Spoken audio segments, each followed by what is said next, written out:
सच बोलने वाली बहू। देखो ममता, मैं आज ऑफिस जाने के मूड में नहीं हूँ। किसी का फोन आया ऑफिस से तो बोल देना कि मैं घर पर नहीं हूँ, किसी जरूरी काम से गांव गया हूँ। ठीक है, मैं चला, सुने, बाकी मैं संभाल लूंगा। ममता बेचारी, जैसा नाम वैसा ही नेचर। ना कभी झूठ बोला, ना फरेब, ना किसी से चालाकी की, ना किसी की पंचायत। सुन लेती है पति की बात और फिर कुछ देर बाद फोन आता है। हेलो, कौन? मैं सुनील का बॉस बोल रहा हूँ। दफ्तर में इतना काम पड़ा है, अभी तक ऑफिस नहीं आया। वो क्या कर रहा है? फोन दीजिए उसे। जी वो तो सो रहे हैं, कह रहे हैं कि आज गर्मी बहुत है तो घर के मजे लेंगे। बॉस को बीवी की बात पर गुस्सा आ जाता है। तो उसे बोल दीजिएगा कि अब घर में गर्मी के ही मजे ले, कोई जरूरत नहीं है यहाँ आने की। ये बोलकर बॉस फोन रख देता है। ममता सारी बात सुनील को बता देती है। जाने किस बेवकूफ से पाला पड़ा है, समझ नहीं आता। तुम्हारे कारण मेरी नौकरी चली गई। अरे झूठ बोलने में क्या जा रहा था तुम्हारा? ममता को समझ में नहीं आ रहा था कि उसकी खता क्या थी। अरे जो है वही तो बोला। फिर एक रोज, बहू, अरे बहू, कहाँ है तेरा पति? इस महीने घर के खर्चे के पैसे भी नहीं भेजे। क्यों, माँ बाप की फिक्र खत्म हो गई है क्या उसे? पाए लागू माँ जी, वो ये बोल रहे थे कि माँ को क्या है, घर का राशन, खेत का पैसा, मवेशी का दूध, फिर भी न जाने क्यों मेरे सर पर भार देकर बैठी है। तभी सुनील ममता के मुंह पर हाथ रख देता है।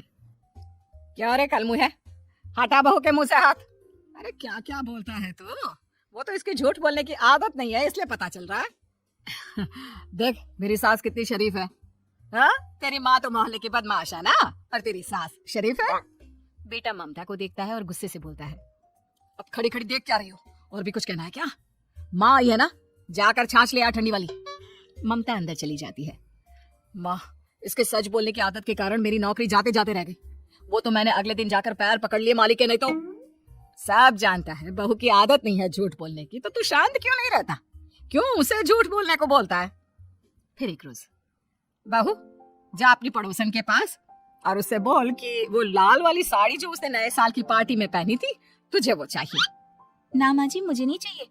वैसे भी कल जिस शादी में जाना है ना, वहाँ के लिए तो मेरे पास काली साड़ी है। सास सर पर हाथ रखकर, अरे बुद्धू, मुझे चाहिए साड़ी। वैसे भी तुम लोगों में तो साड़ी का लेन देन चलता है ना, तेरी भी तो उसने पहनी थी ना। हाँ माँ जी, वो क्या है ना, हम दोनों के कपड़े एक दूसरे को आ जाते हैं। मैं ले आती हूँ आपके लिए साड़ी। बहू पड़ोसन के पास जाती है। कैसी हो निर्मला, तेरी लाल साड़ी चाहिए थी। क्यों? तू तो बोल रही थी कि तेरे पास काली वाली साड़ी है, तू वही पहनेगी, फिर लाल का क्या करेगी? अरे मैं तो काली ही पहनूंगी, लेकिन मेरी सास ने देखी थी तेरी लाल साड़ी, वो नए साल की पार्टी में तूने पहनी थी ना, तो इसलिए वो मांग रही है। ये सुनकर पड़ोसन थोड़ा परेशान हो जाती है। देख ममता, तेरे लिए तो मैं एक बार को साड़ी दे भी देती, लेकिन तेरी सास के लिए नहीं। वो क्या है ना, तू तो जानती है कितनी गंदी आदत है तेरी सास की, खाया पिया सब कपड़े पर ही पूछ देती है। मेरी लाल साड़ी बहुत महंगी वाली है, पता चले उस पर हल्दी तेल का निशान लगा हो। ममता घर आ जाती है खाली हाथ। ममता को देखकर, नहीं देना उसका लूटी ने साड़ी। अब आए तुझसे लेने तेरा सामान, अच्छे से बताती हूँ। माँ जी वो क्या है ना, मुझे तो वो दे रही थी, लेकिन आपके नाम पर नहीं दी।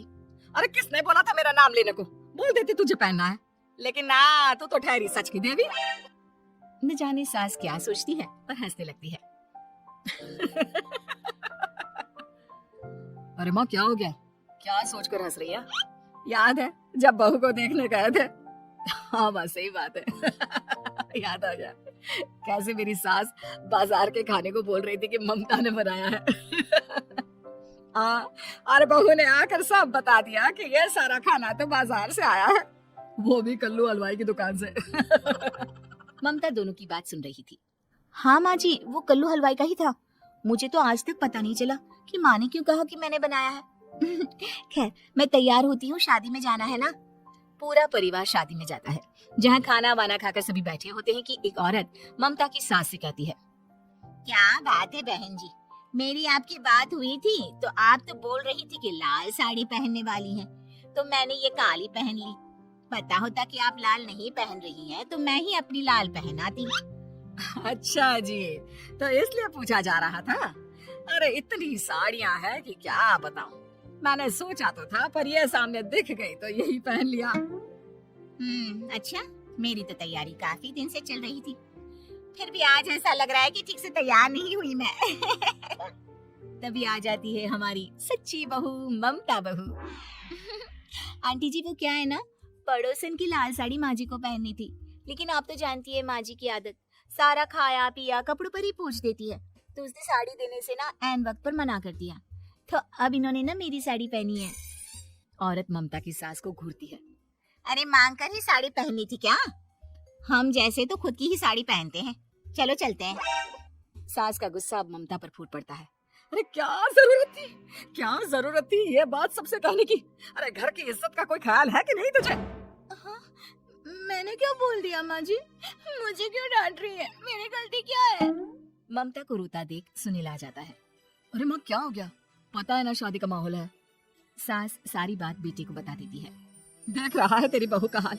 अरे इस लड़की को तो ये भी नहीं पता कि कब कहाँ क्या कैसे बोलना है। अरे लेकर जा इसे यहाँ से। सभी घर आ जाते हैं।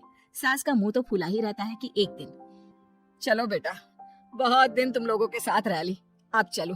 वैसे भी ऐसी बहू के साथ समय कैसे कटे, जो ना झूठ बोलती है ना लोगों की चुगली करती है।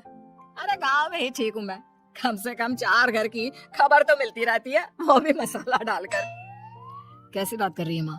अभी तो आई है, रह जाना, कितना अच्छा लगता है तेरे रहने से घर। तभी ममता आ जाती है। अच्छा लगता है, लेकिन आप तो बोल रहे थे कि न जाने कब तक रुकेगी, जाने का नाम ही नहीं ले रही। जाए तो कम से कम घर में थोड़ा सा फ्री सा तो फील करूं, यही बोल रहे थे कल माँ जी आपके लिए। सास बेटे को देखती है लेकिन क्या कहती बेचारी, जब अपना ही सिक्का खोटा हो।